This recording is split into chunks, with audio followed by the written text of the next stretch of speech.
Welcome to Insights and Inspiration with Dr. Ronnie Samuel, clinical psychologist and author. Dr. Samuel shares gems of wisdom from her professional and spiritual experience of emotional healing and wellness.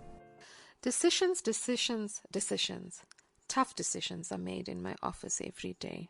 Fatima was in hospital due to severe bouts of flu that wouldn't leave her. She had bronchitis, vertigo, and many of the doctors thought that she was in cardiac failure. Upon consultation, we learned that her divorce was pending for 7 years. She had a fear of threats of harm from her husband, and she thought she could prolong this for the rest of her life. But illness made her rethink all of this. Her fear had led to her shutting the door on the next chapter of her life. Actually, Fatima had many fears from childhood.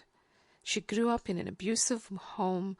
She was raped at age 12 and 18. She endured an alcoholic father and a physically abusive mother. So this sort of fear plagued her, and it stopped her from making decisions to move forward. The same was true for Sizwe, who is a teacher. 35-year-old Sizwe also had a tough decision to make. He prided himself on never having a child out of wedlock. However, he had a one-night stand several months ago, which he chose to forget.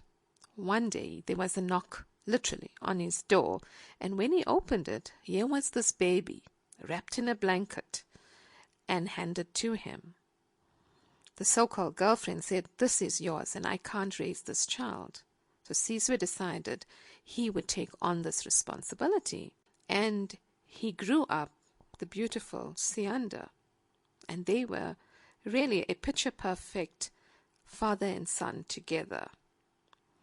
As time went on, Sizwe decided that he needed to adopt Sianda, and he began the process to do so. A paternity test was required, and the results of this test showed him that actually Sianda was not his son. Sizwe went back to the mother of the child, and she didn't know who the father was. Sizwe had this important decision to make. And in our sessions, we decided that this was the case of a little baby Moses.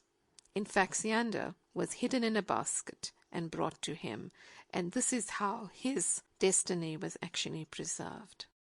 Sizwe went on to adopt Sianda formally and raise him as his own. When it comes to decisions, you can decide to take the immediate view of things or to take the eternal viewpoint of things. To me, the eternal viewpoint is more authentic because it views the total extent of your life.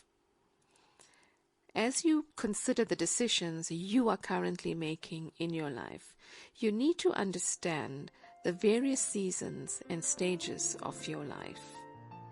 In autumn, leaves do not hold on to the tree. They let go so that the next season may actually come. So perhaps today there are things that you need to close and let go so that you can open the next chapter of your life. So today, be encouraged. Keep moving forward.